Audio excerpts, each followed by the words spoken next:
What is going on, guys? Welcome back. Commentary for you, Maryland Academy Mingos, taking a look here at the kickers and really finishing out Antonio Banchero with his interests to try to pinpoint which one of these two kickers is going to be the one we go after. It's been a big problem with us this season, but the challenge we're facing right now in losing some of these games is we're falling out of favor with these top prospects. And these recruits are both top 100 in the country, and you can see here we haven't had them out to the school yet, which really has impacted in a strong way their interest in joining when you look at some of the other players there that have visited. But we put a lot of time in these players, especially Christian PEASLEY, and it's really kind of sad to see his interest kind of wean back.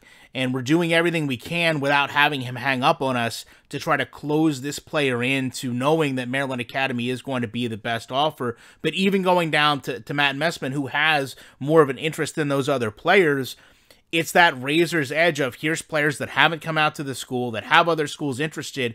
And while, yes, you look down the board, these other players all have visited and, in fact, only have either scholarships from us or none at all.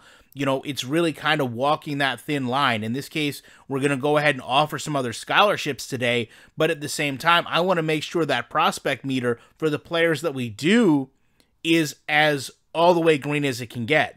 So you take a look at DeAndre Panak here, it looks like he's more than likely going to end up committing to us. But at the same time, we don't want to start ignoring these players, even though it appears that we're in the best position, and get to a situation like we are here, where we're kind of having to backtrack and try to dig up that interest again as our global, I guess, respect in the conference starts to dwindle just because we're not winning games. And these are players that have came out to visit. You know, DURON Crank is one of the players back in the beginning we really wanted to make sure that we had, and we're in a position now where you can see the interest meter is actually pulling back into the yellow, where, you know, there's some concern as to whether or not he's going to want to come out and actually commit to our team.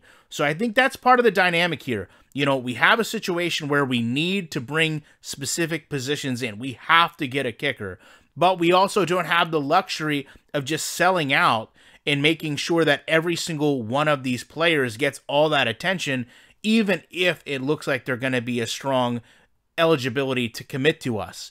You don't want to have some players back up. And then obviously, you know, you want a player like Jalen Reckman here, where we're doing everything we can to stay in that upper percentile. Ideally, they would all be here, but you can see here, he even hangs up in a position where, you know, we're really leading the pack on getting him brought onto the team. So with that said, again, just kind of walking that razor's edge of what to do with these prospects here as we try to build the team for next year. Love to know what you guys think about this. Appreciate you checking out. And you know, I will be back in the week with more commentary.